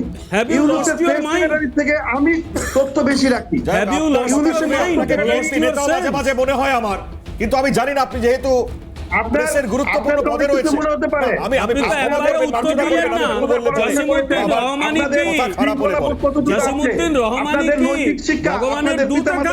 দিয়েছেন, আপনি আমাকে বিএনপি নেতা বলছেন, বিএনপির সঙ্গে আমার কোনো সম্পৃক্ততাই নাই। আর আপনি এখনো সেই রতে পড়ে আছেন, ওই পাকিস্তানে র করে আপনারা র করছেন। শরীফুল সাহেব, আমার মনে হয় যে আপনাকে উপদেষ্টা করা উচিত ছিল। যাই হোক, আমি আবারও বলছি, ক্ষমা করবেন, ভুলভাবে নেবেন না আমাকে, কারণ আপনি তারও উঠতে গিয়ে কথা বলছেন। আমি বুঝতে পেরেছি, প্লিজ। শুনুন, বর্তমান সরকারের উপদেষ্টাদের থেকে আমরা অনেক বেশি যোগ্য, এবং আমরা অনেক বেশি। কেন মনে করছেন এরকম? এত কষ্ট করে গণতন্ত্রের জন্য লড়াই, সেটাকে আপনি সাপোর্ট করছেন, ইউনুসকে সাপোর্ট করছেন, আর তারপরে আবার এই ধরনের কথা বলছেন। নির্বাচনটা করাচ্ছেন না কেন? ইউনুসকে যখন নির্বাচন করার কথা বলে, সর্বপ্রথম আমি এর বিরোধিতা করেছি। আমি বলেছি হোয়াই ডক্টর ইউনুসের ব্যাপারে আমার আপত্তি ছিল প্রথম থেকে। বুঝলাম আমি। দেখুন, আমি বিরতি নিতে হবে আমাকে। শরীফুল সাহেব যেটা বলছেন, আমি জানি না এই প্রসঙ্গে সবাই হয়তো উত্তর দেবেন, কিন্তু বাংলাদেশের এই মুহূর্তে ইউনুস সরকারের প্রতি যে বিদ্বেষ, সেটা যেভাবে আছড়ে পড়ছে, আমি বলছি বিএনপি, আওয়ামী লীগ মানে সব থেকে বড়, মানে এই মুহূর্তে দাঁড়িয়ে আবারও তারা এক কাট্টা হচ্ছেন, আওয়াজ তুলছেন। আমরা বিএনপির এই রাগটা বারবার দেখেছি, আওয়ামী লীগের ওপর কিভাবে অত্যাচার হয়েছে, তাদের উপর রাগ উপচে পড়েছে।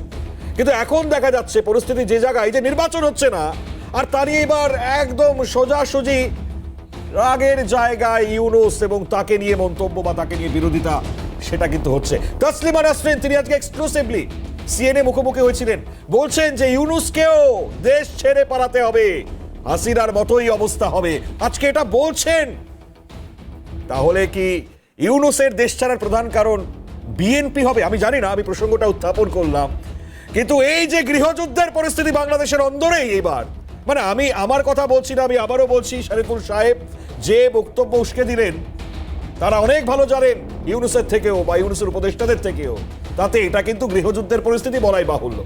আমি অরিন্দম আপনি যেটা বলছেন স্যার, আমি বলেছি ইউনূসের তথ্য সচিব মাহফুজের থেকে আমরা বেশি তথ্য রাখি। চলুন, আপনি যখন এটা এটা বলেছি। অন্ততপক্ষে- হ্যাঁ হ্যাঁ, তাহলে একই তো ব্যাপার এটা আমি হচ্ছে, তাই বলেছি। নয়? এবং আমার ডক্টর ইউনূসের প্রধান উপদেষ্টা হওয়ার ব্যাপারে আপত্তি ছিল, আমার ব্যক্তিগত আপত্তি। আমি ব্যক্তিগতভাবে কিন্তু মনে উনি করি তো ব্যক্তিগত ডক্টর নন, ইউনূস উনি সরকারি বাংলাদেশের লোক, প্রধান উপদেষ্টা সরকারের হওয়ার স্যার, স্যার, সক্ষমতা গণ রাখে না। অধিকার পরিষদ হতে পারে, আমি আপনার বাংলাদেশে যোগ্যতাকে এক মিনিট। তার চেয়ারম্যান, আমি আপনার যোগ্যতাকে ছোট করছি না, নিশ্চয়ই আপনি শুনুন, আপনার তো আমাকে প্রেস একটু কথা সচিবের বলতে যে দিন। যোগ্য, আর কিন্তু বাংলাদেশের প্রেস সচিব বর্ডারে যেভাবে সরকারের ভারতের মুখ, BSF রা উনি মেনে নিচ্ছেন আমাদের যে হত্যা করছে, অত্যাচার হয়েছে। যেভাবে গত 70 বছর যাবত 50 বছর যাবত ভারতের বাংলাদেশের মানুষকে হত্যা করছে। কিছুদিন আগে কিভাবে একটা হত্যা হিন্দু করছে? বাচ্চাকে হত্যা করেছে ত্রিপুরা বর্ডারে ভারতের বিএসএফ। কারণে অকারণে এই যে হত্যাযজ্ঞ, স্যার, ছবি আছে, আপনারা বক্তব্য দলে দলে লোক দেখান না, পাঠাবেন, please। সব পুজো দেবে নাকি? হ্যাঁ? গত- দলে দলে গত লোক মাসে ওখানে একটি খাওয়াতে বাচ্চাকে পারবেন মারা না, হয়েছে, সব হিন্দু পালিয়ে ছেলেকে আসবে, বাচ্চাকে মারা আমরা কি বসে হয়েছে। বসে পুজো দেবো? কি আশ্চর্য শুনুন, কথা শুনুন, এগুলো। আগে খাওয়ান, আপনারা- নিজের লোকগুলোকে আপনার খাওয়ান একটু। তথ্য আপনি গুগলে যান, আপনি গুগলে গিয়ে গুগল সার্চ করেন। মাস্টারকে গুগল মানে অথেন্টিক গুরু তথ্য মানলে আমি মুশকিল পাবোই। হয়ে যাবে যে গুগল মাস্টারকে আপনি- গুরু আপনি- মানবেন আপনি না। এটা সত্য, বই আপনি পড়ুন, সত্য বাংলাদেশে বলছেন, অনেক আপনি ভালো স্যার, ভালো বই আপনার আছে। দেশে সংবাদপত্র, আপনার আপনি কথা যেহেতু শুনে প্রেসেই মনে হচ্ছে রয়েছেন, তার একজন আপনি সঞ্চালকের ভূমিকা কথা মনে পালন হচ্ছে করেন আপনি আপনি, আওয়ামী লীগের এজেন্ট। অ্যাটলিস্ট সেই তথ্যটা আপনি তো দেখাতে শেখ পারবেন হাসিনার আমাদের। এজেন্ট। আপনি আপনার কথা শুনে মনে হচ্ছে আমি বিএনপির এজেন্ট, আপনি আওয়ামী লীগের এজেন্ট। আপনি আমাকে ভারতের বলছেন কারো আমি আওয়ামী BNP লীগের নেতা। এজেন্ট হওয়ার দরকার আমি নেই। ধরেই নি আমি আরে BNP ভারতবর্ষ নেতা। অনেক আমি বড় একবারের দেশ, জন্য প্লিজ কাম টু গুণগান ইন্ডিয়া বা গুণ এন্ড কীর্তন সি বলিনি হোয়াট এখানে। Is India. আমি বলিনি। আপনি ভারতে আসুন, BNP ভারত নিয়ে কি কোনো সেটা কথা দেখুন বলিনি। দয়া করে। আমাদের হাসিনার এজেন্ট হওয়ার দরকার নেই। সরকারের পতনের পরে আপনার দেশকে স্বাধীন করতে গিয়ে 3000 ভারতীয় জীবন দিয়েছিল। মানুষ একটি সুশৃঙ্খল সরকার আশা করেছিল, একটি আকর্ষণীয় সরকার আশা করেছিল, সেই প্রত্যাশা প্রদানে ডক্টর ইউনূস ব্যর্থ হয়েছে। ঠিক, বাংলাদেশের তার মানে এই পিতা, না, তা সেইটা তো আমরাও বলছি, তাকে কি তা সেই সন্তান- কথা তো আমরাও বলছি, তা বিরোধ কোথায়? আমরা ডক্টর ইউনূসকে না বলেছি, তাড়িয়ে দিয়েছি তাকে আমরা। সে কিন্তু বাংলাদেশের এই আকাঙ্ক্ষার প্রতিফলনের জন্য কাজ করে যাচ্ছে। হয়তো সে সব কাজে সমর্থ হচ্ছে না, অনেক ব্যর্থতা তার আছে, তাদের অনেক ব্যর্থতা থাকতে পারে। চলুন, বুঝলাম। তার মানে এই না একটা কথা যে বলবো। ফেসিবাদী শেখ হাসিনাকে আবার দেশে ফিরিয়ে এক আনা মিনিট, হবে। এক মিনিট। আচ্ছা, এটা কি সত্য? এটা কি হবে। সত্য আপনারা যে যত নাটক করতে এই পারেন, যে সাজান। এই যে ইউনিসেফ সরকার, এই উপদেষ্টা মণ্ডলী, আপনার নামটা ছিল, তারপর সেটা কাটা গেছে, তারপর আপনি এই কথাগুলো বলছেন, এটা কি সত্য? আমি অন্য একটা সোর্স থেকে জেনেছি আপনার নামে, যে আপনার নামটাও কাটা ছিল একজন উপদেষ্টা মণ্ডলীর সদস্য হিসাবে। আপনি সেটা, আপনার নামটা কাটা যাওয়ার পরে আপনি এখন এই কথাগুলো বলছেন, এটা কি সত্য? আমি খুব আনন্দিত বোধ করছি, আপনাদের এইসব কথায় খুব আনন্দিত বোধ করছি। কিন্তু আপনারা যত জঙ্গি নাটক, সীমান্ত নিয়ে যত কথাই বলুন, আমরা বলবো যে আপনাদের ভারতীয়দের যে বাংলাদেশ বিদ্বেষ, এখান থেকে এটা প্রকাশ পায়, আপনাদের এই কথাগুলোতে প্রকাশ পায়। মানে যে রাফালের ধারে ভারতীয়দের ধারে যে এগোতে পারবে না বাংলাদেশ, বিদ্বেষ, তাই জঙ্গি ঢুকিয়ে শেষ করে দেওয়া হোক বা ভারতের বিভিন্ন প্রান্তে, এটাই প্ল্যান আর কি। তাহলে পরে অন্ততপক্ষে শুনুন শুনুন, এসব গাঁজাখড়ি মন্তব্য আপনারা আপনাদের মিডিয়াতে সীমাবদ্ধ রাখুন। আপনারা এই যে কথাগুলো তথ্য দিচ্ছেন একদম ভিত্তিহীন তথ্য, বরঞ্চ ভিত্তিহীন। উল্টো। ভারত আর্যবাবু রয়েছেন আমাদের সঙ্গে, ভিত্তিহীন কিনা বলবেন। একটা লাইন বলবো, আমাদের আন্তর্জাতিক নিরাপত্তা একদম একদম স্যার বলবেন। আমি একটু ওখানে আর্যবাবুর কাছে আসি আগে। আর্যবাবু কি বলবেন, ভিত্তিহীন নাকি এগুলো? আমি কতগুলো কথা আবার একটু বলতে চাই এখানে। প্রথম কথা জানবেন যে যে কোনো টেরর মানে উগ্রপন্থীদের মোডাস অপারেন্ডি কি হয়, সেটা হচ্ছে act and deny and act. মানে নাশকতামূলক কাজকর্ম করো, উগ্রপন্থা করো এবং ডিনাই করো এবং আবার করো। আর সেকেন্ড যেটা ওদের হয় সেটা হচ্ছে অ্যাক্ট অ্যান্ড ক্লেম রেসপন্সিবিলিটি, যেটা পুলওয়ামার ক্ষেত্রে দেখেছি বা অন্যান্য জায়গায় হয়। এইবারে 18ই ডিসেম্বর আমি যখন এই সতর্ক বার্তাটা দিই আপনাদের এই চ্যানেলের মাধ্যমে, পরেই দেখবেন অসম পুলিশের এসটিএফ আসে, 3টে রাজ্যে রেড করে, 8 জনকে গ্রেফতার করে, প্রবাবলি 8 জন, এবং তারপরে গ্রেফতার হয় এই সম্প্রতি আমাদের ক্যানিং থেকে কাশ্মীরি জঙ্গি। সে কতটা ট্রাভেল করেছিল, এটা অ্যারাউন্ড 2300 কিলোমিটার, তার মধ্যে সে এয়ারেও ট্রাভেল করেছিল। তো আমার যে অ্যাসেসমেন্ট এবং অ্যানালিসিস সেটার প্রিসাইজ ভ্যালিডেশন কিন্তু ঘটেছে স্যার ক্যারিং থেকে তো এবং তার জন্য বাংলাদেশের আপনাদের চ্যানেলকে ধন্যবাদ। সেটাও বললে ভালো হবে, সুবিধা হবে এবং আরো। দ্বিতীয়ত আমি একটা জিনিস পয়েন্ট কতগুলো পয়েন্ট পরপর বলে যাচ্ছি। আমি যখন বলি যে আমি কনসার্ন, আমি তখন আমার মুসলিম, শিখ, জৈন, পার্সি, হিন্দু, খ্রিশ্চান সমস্ত ভাই বোন, গুরুজন, বন্ধু সবার জন্য আমি চিন্তিত।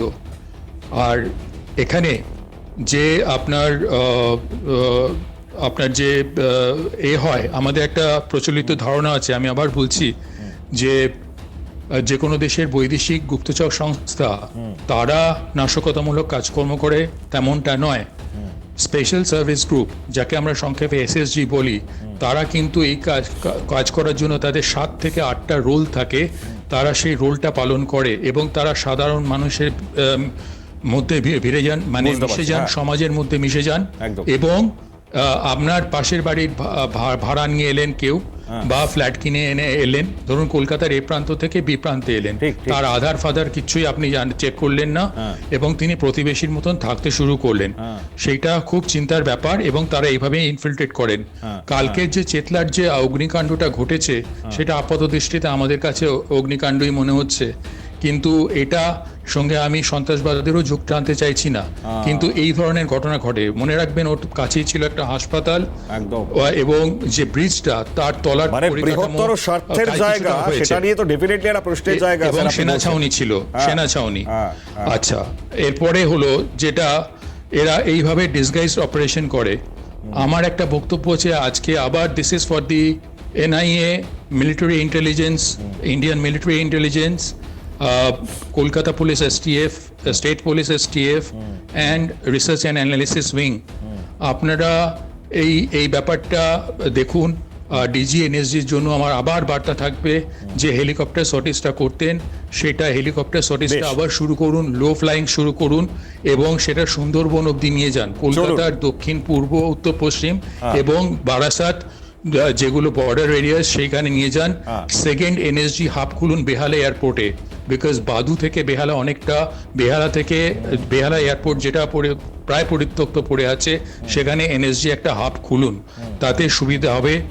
এবং ভারত সরকারকে আমি অনুরোধ করব, আমার evaluation will always be neutral, সেজন্য ভারত সরকারকে আমি অনুরোধ করব এমন কোনো বক্তব্য না রাখতে, যেমনি SSB যদি আমরা মনে করি সীমা সুরক্ষা বল ভারতের বাংলাদেশের মাধ্যমে পাকিস্তানি টেররিস্টদের জন্য বা বাংলাদেশি যারা টেররিস্ট আছেন তাদেরকে ডিল করার জন্য যথেষ্ট আমরা মূর্খের স্বর্গে বাস করছি। ঠিক গুরুত্বপূর্ণ জায়গা আর্যবাবু আপনি যেটা বলছেন, আমি আরো আসবো আপনার কাছে ঠিক এই সুরক্ষার জায়গা থেকে। তবে তার আগে অরিন্দম বাবুর কাছে আসি। ঠিক এই প্রশ্নের জায়গা আপনি এটা বললেন, খুব মনে করিয়ে দিলেন আরো ভালোভাবে। কাশ্মীর টু ক্যারিং 2200 কিলোমিটার পথ বাড়িয়ে দিয়েছিল এবং ঠিক এই জায়গা থেকে দাঁড়িয়ে তার পরবর্তী গন্তব্য ছিল বাংলাদেশ। অরিন্দম দা, এই তো মানে খুব সুস্পষ্ট বক্তব্য, এটাও পেলাম আমরা।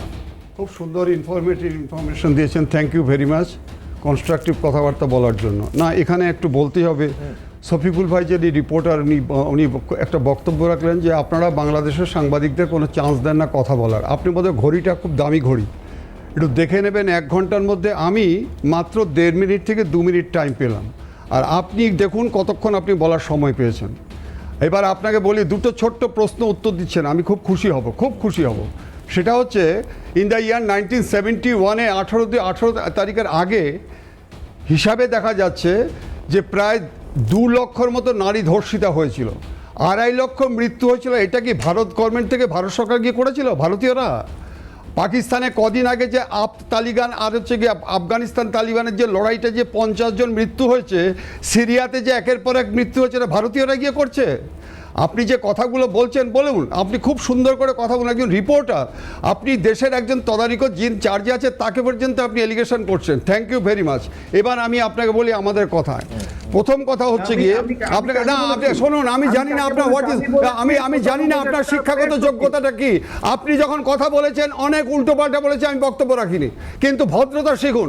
আমি বাংলাদেশকে স্যালুট করি, কারণ আমার জন্ম বাংলাদেশ। আপনি যে সমস্ত কথাবার্তা বলছেন আপনার উত্তর থাকবে না। এখন হযরত মুহাম্মদ প্রথম নারীদের সম্মান দিয়েছিল সারা বিশ্বে, আর আপনি এখন কথা বলছেন যে 1.5 লক্ষ থেকে 2 লক্ষ নারী ধর্ষিতা হয়েছিল। ভারতে এরা কি ধর্ষিতা করেছিল? আপনি কথা বলছেন পরিসংখ্যান, আপনি নিয়ে বসুন, আপনাকে দেখিয়ে দেবো। ছেড়ে দিন, আমার দেশের কথা বলছি। শুনুন মণিময় বাবু, আপনাকে বলছি 2021 সালে হরিদেবপুরে অ্যারেস্ট কে হয়েছিল? নন্দকিশোর প্রসাদ। কারা করেছিল? দিল্লি পুলিশ। কি হয়েছিল ঘটনাটা? মহাত্মা গান্ধী রোডে বহুদিন ধরে ওখানে কনফাইন করেছিল, সিজড হয়েছিল 86টা পাসপোর্ট জাল, ল্যাপটপ, প্রিন্টার মেশিন, রুবিতে পাসপোর্ট অফিস পর্যন্ত রেড করেছিল, সল্ট লেকে পর্যন্ত রেড করেছিল। দ্বিতীয় কথা আপনাদের বলছি যে বহরমপুরের নিমতিতা স্টেশনে সিরিয়াসলি ইনজিওর্ড হয়েছিল কে? মন্ত্রী জাকির হোসেন। এনআইএ ধরা পড়ে, কাকে ধরা পড়েছে নামগুলো শুনে নিন সাংবাদিক ভাই। সেটা হচ্ছে কি ঈশা খান। উনি কে? অ্যারেস্ট হয়েছিলেন, উনি হচ্ছে জেএমইউর মেম্বার। আপনাকে আরেকটা বলছি, পাসপোর্ট অফিস সিবিআই 50 জায়গায় রেড করেছিল এবং কর্মীদের ধরেছিল, 40 লক্ষ টাকা সিজ করেছিল। এফআইআর হয়েছিল 24 জন। কবে? 15/10/2023। ভুয়ো পাসপোর্ট, বিদেশি পাসপোর্ট, বাংলাদেশের পাসপোর্ট, এদের সাথে গ্যাংটকের একজন পাসপোর্ট সুপারিনটেন্ডেন্ট অ্যারেস্ট হয়েছিল, গৌতম শাহ। আমাদের ইন্ডিয়ার সেই ক্ষমতা আছে, কারণ যেখানে আজকে যে একের পর এক যেভাবে নাকি দিনের পর দিন বাংলাদেশ থেকে ঢুকে আসছে, আসুক না। আপনি কতটুকু জানেন মশাই? আপনাকে বলে দিয়েছি, এই যে পিয়ারলেস হসপিটাল থেকে শুরু করে হসপিটাল যতগুলো হসপিটাল আমরা ছুটে যাই যে বাংলাদেশের লোক ট্রিটমেন্ট এসছে, কোনোদিন আপনার নাম শুনিনি। আর আমরা আপনাদের ভাতৃহত্যা হলে আমরা কাঁদি। বাংলাদেশ এবং আমাদের ইন্ডিয়াকে আমরা আলাদাভাবে দেখি না। কিন্তু শেষ করছি একটা কথা বলে, এখানে অনেকে আলোচনা করছেন ইন্ডিয়া গভর্নমেন্ট চুপ করে আছেন। আমি দয়া করে বলবো রাষ্ট্রপুঞ্জের যে বক্তব্য, এবং দয়া করে বলবো লোকসভাতে মিস্টার জয়শঙ্কর যে স্টেটমেন্টটা দিয়েছে, দেখুন বাংলাদেশ 1971-এ অন্য ঘটনা, কিন্তু বাংলাদেশ অন্যের সার্বভৌমত্বকে আজকে সম্মান জানায়। বাংলাকে এই ইস্যুতে আজকে কখনো যুদ্ধ ঘোষণা করতে পারে না, যার জন্য বাংলাদেশকে নিয়ে আজকে ইন্ডিয়া গভর্নমেন্ট যা বলছে, maintaining all official formalities. Last বলছি সাংবাদিক ভাই, আপনি তো অনেক সংবাদ রাখেন, আপনি রাষ্ট্রপুঞ্জের ঘটনাটা কি জানেন? যে দেশ যখন স্বাধীন হচ্ছে বাংলাদেশে তখন 27% হিন্দু ছিল।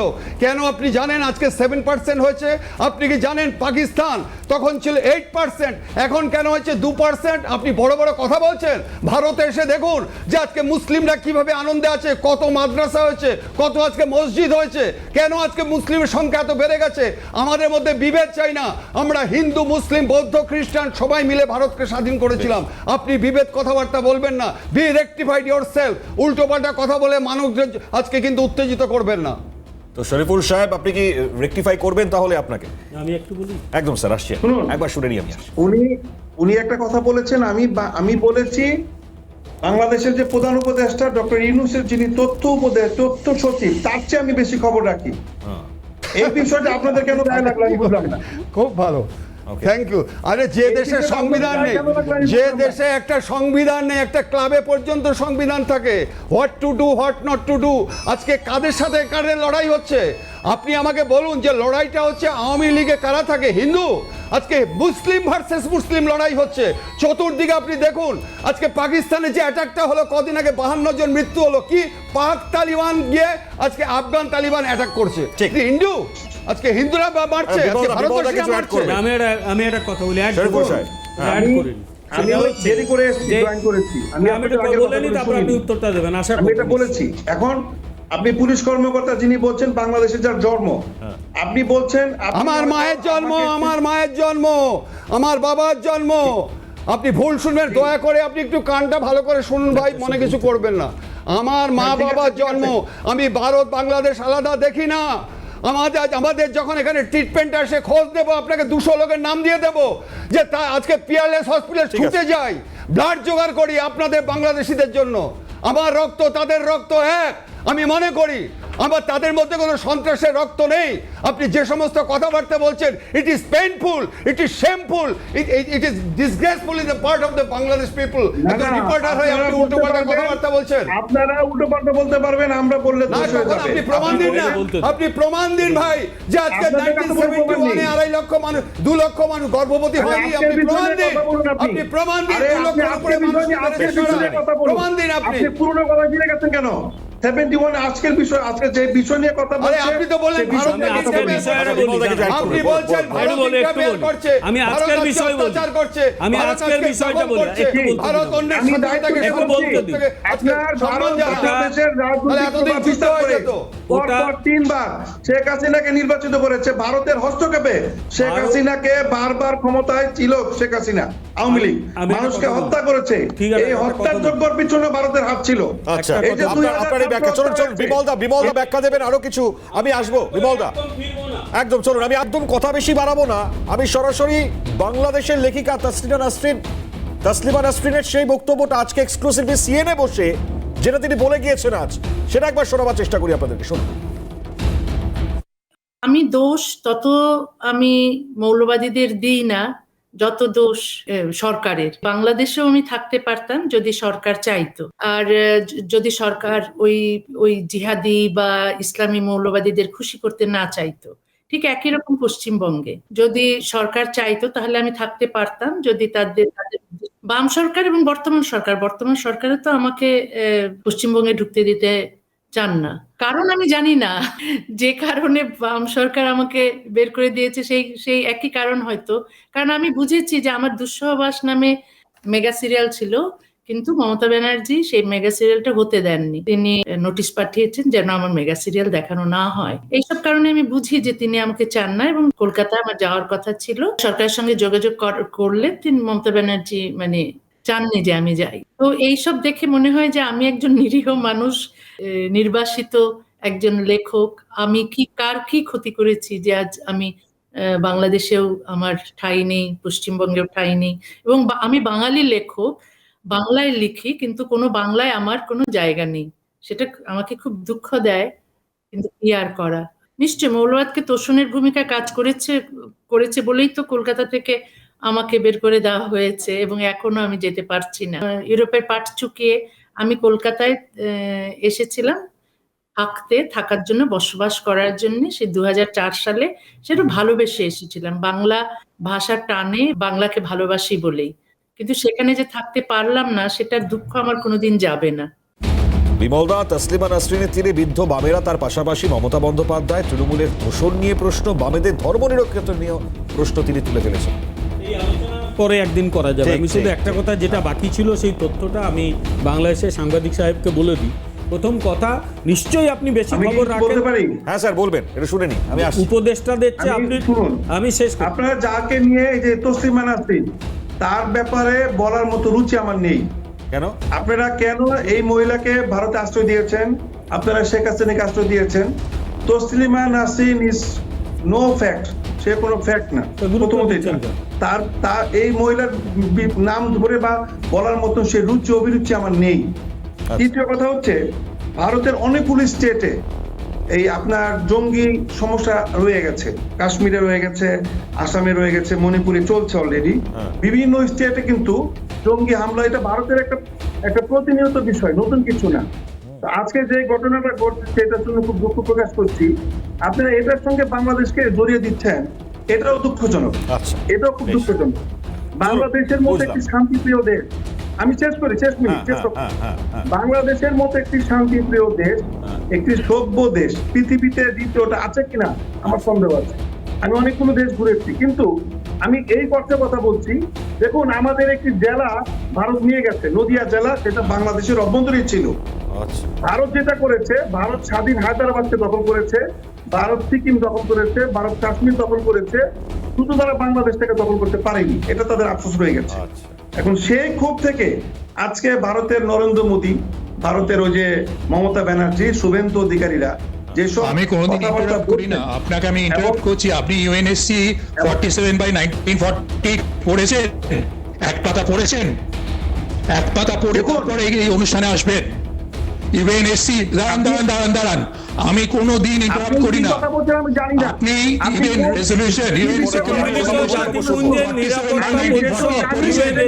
এক পাতা পড়েছেন, একটা অক্ষর পড়েছেন, পড়ার পরে আসবেন, বলবেন কথা কাশ্মীরের ব্যাপারে। তার আগে একটা কথা বলবেন না, একটা কথা বলবেন না। স্যার, যোগ্যতা নিয়ে প্রশ্ন উঠে যাচ্ছে, আপনার সমালোচনা আমরা করতে চাই না। বাংলাদেশ আপনার পৃথিবীতে বক্তব্যে আমি আপনি আমার প্রশ্ন দেশকে উঠিয়ে বলবো, ফেলছেন। পৃথিবীর করুন। শ্রেষ্ঠ দেশ।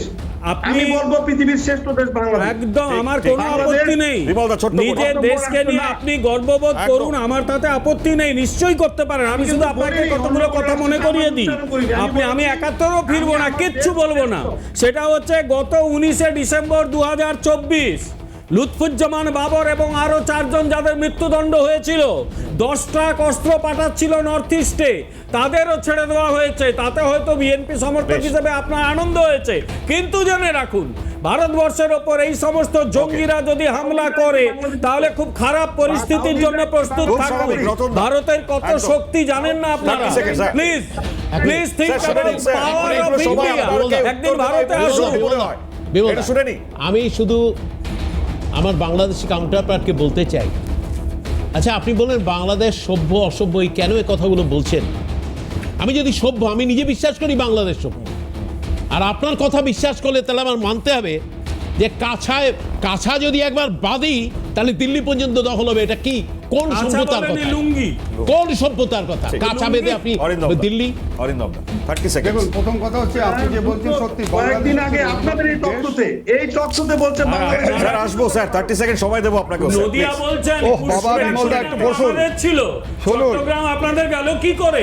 এই নিয়ে একদিন তর্ক দেখুন করুন, এখন এই আলোচনা মুহূর্তে হবে। চট্টগ্রাম নিয়ে ভাবনা চিন্তা শুরু করুন। আরাকানরা কি করছে সেটা নিয়ে যদি চট্টগ্রাম ইনফরমেশন দিতে বাঁচানো ভালো নিয়ে, হতো। তারপরে তো কোথায় সিকিম, অরিন্দম, কোথায় ভুটান কোন সালে স্বাধীনতা পেয়েছে, হায়দ্রাবাদ কোন সালে, বাংলাদেশও নাকি এই স্বাধীনতা গল্প পেয়েছে। আপনি শুনুন আপনাকে বলি, indication of বিমলদা আমাকে একটু India বলতে দিন, বই বিমলদা আছে, পড়ে একটু নিন, বলতে দিন। পড়াশোনা একটু শেষ সমস্যা করবো আছে আমি। মনে হচ্ছে। শুনুন প্রথম কথা, আপনি কি জানেন যে জামাত ইসলামী যে আজকে 1964-এ আইয়ুব খান নিষিদ্ধ করেছিল? আপনি কি জানেন এটা?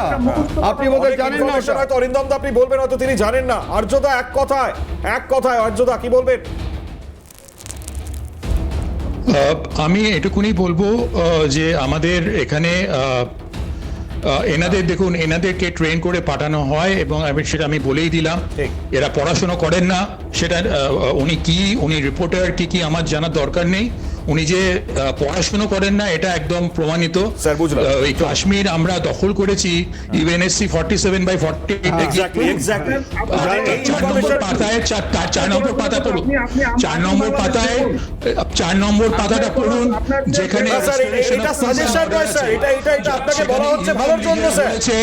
যে আপনি আপনি স্যার পড়াশোনা করুন, please। আপনি রাষ্ট্রপুঞ্জে যান। আপনি এই বিষয়ে যখন করছে আন্তর্জাতিক স্তরে কথা বলছেন সেটা পড়াশোনা করে বসলে হয়তো ভালো হয়। আমি আপনাকে অসংখ্য কেন ধন্যবাদ জানাবো রাষ্ট্রপুঞ্জে পাঠানো হচ্ছে না?